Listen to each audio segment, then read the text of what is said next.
గత వీడియోలలో మనం సమితుల గురించి నేర్చుకున్నాము. అలాగే వాటిని జాబితా రూపము మరియు సమితి నిర్మాణ రూపంలో రాయటం కూడా అభ్యాసం చేశాం. ఈ వీడియోలో మనము పరిమిత మరియు అపరిమిత సమితుల గురించి అలాగే శూన్య సమితిని గురించి నేర్చుకుందాం. అందుకొరకు కొన్ని సమితులను ఉదాహరణలుగా తీసుకుని వాటిని గురించి చర్చించి అవి ఏ విధమైన సమితిలో నిర్ణయిద్దాం. ఒక సమితి పరిమిత సమిత, అపరిమిత సమిత లేక శూన్య సమిత అని నిర్ణయించడానికి ఆ సమితిలో ఎన్ని మూలకాలు ఉన్నాయో లెక్కించవలసి ఉంటుంది. ముందుగా సమితి ఏను తీసుకుందాం. ఈ సమితిలో x ఒక మూలకము, అయితే x ఒక బేసి సహసంఖ్య, అంటే ఇది అన్ని బేసి సహసంఖ్యల సమితి. అయితే బేసి సహసంఖ్యలు ఏమున్నాయి? అవి 1, 3, 5, 7 అలా ఈ జాబితా నిరవధికంగా కొనసాగుతుంది. ఇది ఎప్పటికీ ముగియని జాబితా. మరి మనకు ఈ సమితిలో ఎన్ని మూలకాలు ఉంటాయి? ఈ జాబితా నిరవధికంగా కొనసాగుతుంది కాబట్టి ఈ సమితిలో అనంతమైన మూలకాలు ఉంటాయి. ఇటువంటి సమితులను అపరిమిత సమితులు అంటాము. అంటే ఒక అపరిమిత సమితిలో అనంతమైన మూలకాలు ఉంటాయన్నమాట.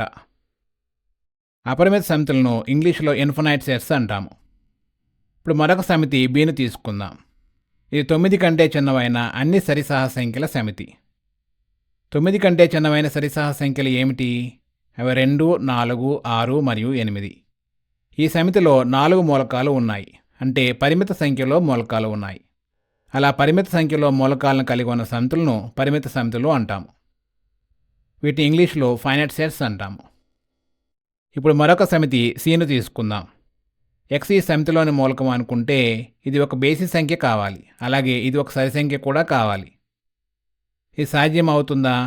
ఇది అసాధ్యము. x అయితే బేసి సంఖ్య కావాలి, లేకపోతే సరి సంఖ్య కావాలి. అది రెండూ ఎప్పటికీ కాదు. కాబట్టి ఈ సమితిలో ఏమైనా మూలకాలు ఉంటాయా? స్పష్టంగా ఈ సమితిలో ఏ విధమైన మూలకాలు ఉండవు. అంటే లెక్కిస్తే ఈ సమితిలో 0 మూలకాలు ఉంటాయనుకోవచ్చు. ఇటువంటి సమితిని శూన్య సమితి అంటాము. శూన్య సమితిని సూచించడానికి ఖాళీగా ఉన్నటువంటి ఒక జత కర్లీ బ్రాకెట్లను వాడవచ్చు.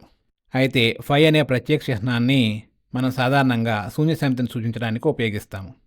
అలాగే శూన్య సమితిని ఇంగ్లీష్లో ఎంప్టీ సెట్ అంటాము. అంతేకాకుండా దీన్ని నల్ సెట్ లేదా వాయిడ్ సెట్ అని కూడా అనవచ్చు. ఈ విధంగా ఏదైనా సమితిని ఇచ్చినట్లయితే అందులో పరిమిత సంఖ్యలో మూలకాలు ఉన్నాయా, లేక అపరిమిత సంఖ్యలో మూలకాలు ఉన్నాయా, లేక అసలు ఏ మూలకాలు లేవా అన్నదాన్ని బట్టి ఆ సమితిని మనము ఈ 3 విధాలుగా వర్గీకరించవచ్చు. ఇప్పుడు మనం కొన్ని సమితులను తీసుకొని వాటిని పరిమిత సమితులుగాను, అపరిమిత సమితులుగాను లేదా శూన్య సమితులుగాను వర్గీకరిద్దాం. ఒక్కొక్క సమితిని తీసుకుని మనం ఈ అభ్యాసం చేద్దాం. మొదటి సమితి 2చే నిశ్శేషంగా భాగించబడే బేసి సహసంఖ్యల సముదాయం. అంటే ఈ సమితిలోని మూలకాలు 2 షరతులను పాటించాలి. అవి 2చే నిశ్శేషంగా భాగించబడాలి, అలాగే అవి బేసి సహసంఖ్యలు కావాలి. ఏదైనా బేసి సహసంఖ్యను 2చే భాగించినప్పుడు శేషం ఏమి వస్తుంది? శేషం 1 వస్తుంది, అంటే అది నిశ్శేషం కాదు. కాబట్టి ఈ 2 షరతులు పరస్పర విరుద్ధాలు.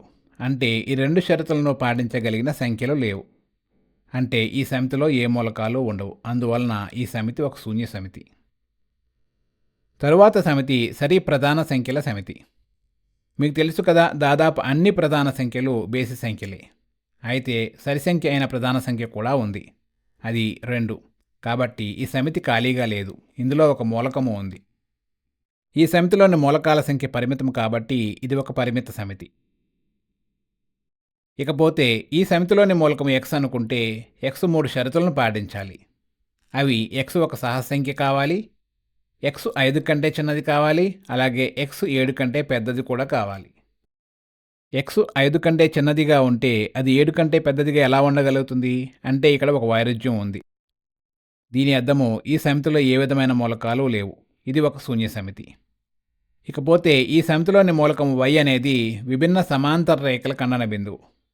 2 విభిన్న సమాంతర రేఖలను తీసుకుంటే అవి ఖండించుకుంటాయా? ఆలోచించండి. అవి ఖండించుకోవు, అంటే ఖండన బిందువులు లేవు. కాబట్టి ఈ సమితి కూడా ఒక శూన్య సమితి. తరువాత సమితి ఒక సంవత్సరంలోని నెలల సమితి. సంవత్సరంలో 12 నెలలు ఉంటాయి, వీటిని లెక్కించగలము. కాబట్టి ఇది ఒక పరిమిత సమితి. ఇకపోతే ఈ సమితిలో 1, 2, 3 వంటి అనేకమైన సంఖ్యలు ఉన్నాయి. ఇక్కడ చివరిగా ఉన్న 3 చుక్కలు అనంతమైన సంఖ్యలో ఉండాలని సూచిస్తోంది. కాబట్టి ఇది ఒక అపరిమిత సమితి. తరువాత ఉన్న ఈ సమితిలో 1, 2, 3 అలా సహజ సంఖ్యలు 100 వరకు ఉన్నాయి. ఇక్కడ కూడా 3 చుక్కలు ఉన్నాయి కాబట్టి అనంతమైన మూలకాలు ఉన్నాయి అనుకోకండి. ఇక్కడ ఈ మూలకాలను లెక్కిస్తే మన లెక్కింపు 100 దగ్గర ఆగిపోతుంది. అంటే ఈ సమితిలో 100 మూలకాలు ఉన్నాయన్నమాట. మూలకాల సంఖ్య పరిమితం కాబట్టి ఇది ఒక పరిమిత సమితి. ఇక్కడ తీసుకున్న ఈ సమితిలో 100 కంటే పెద్దవైన అన్ని సహజ సంఖ్యలు ఉంటాయి. అవి 101, 102, 103 మొదలైనవి. ఈ జాబితా అలా నిరవధికంగా కొనసాగుతూనే ఉంటుంది. అంటే అర్థం ఏమిటి? ఈ సమితిలో అనంతమైన సంఖ్యలో మూలకాలు ఉన్నాయన్నమాట. కాబట్టి ఇది ఒక అపరిమిత సమితి. ఇప్పుడు 99 కంటే చిన్నవైన అన్ని ప్రధాన సంఖ్యలను కలిగి ఉన్న సమితిని తీసుకుందాం. ఇక్కడ 99 కంటే చిన్నవైన ప్రధాన సంఖ్యలు ఏమిటి? వాటిని జాబితా రూపంలో మనం ఇక్కడ చూడవచ్చు. అవి పరిమిత సంఖ్యలో ఉన్నాయా లేక అపరిమిత సంఖ్యలోనా? అవి పరిమిత సంఖ్యలో ఉన్నాయి. కాబట్టి ఈ సమితి ఒక పరిమిత సమితి. తరువాత x అక్షానికి సమాంతరముగా ఉన్నటువంటి అన్ని సరళరేఖలను ఒక సమితిగా తీసుకుందాం. అటువంటి సరళరేఖలు ఎన్ని ఉంటాయి? అవి లెక్కించలేనన్ని ఉంటాయి. కాబట్టి ఇది ఒక అపరిమిత సమితి. చివరిగా నిరూపక తలంలో మూలబిందువు 0, 0 గుండా పోయే అన్ని వృత్తాల సమితిని తీసుకుందాం. ఈ వృత్తాల వ్యాసార్థం ఎంతైనప్పటికీ అవి మూలబిందువు గుండా పోవడమే మనకు ముఖ్యం. అటువంటి వృత్తాలు ఎన్ని ఉంటాయి? అవి అసంఖ్యాకంగా ఉంటాయి. కాబట్టి ఇది ఒక అపరిమిత సమితి. ఈ వీడియోలో మనం పరిమిత సమితులు అంటే ఏమిటి, అపరిమిత సమితులు అంటే ఏమిటి, అలాగే శూన్య సమితి అంటే ఏమిటి అనే విషయాన్ని కొన్ని సమితులను ఉదాహరణలుగా తీసుకుని నేర్చుకున్నాం. అదేవిధంగా కొన్ని సమితులను తీసుకుని వాటిని పరిమిత సమితులుగాను, అపరిమిత సమితులుగాను మరియు శూన్య సమితిగాను వర్గీకరించే అభ్యాసం చేశాము.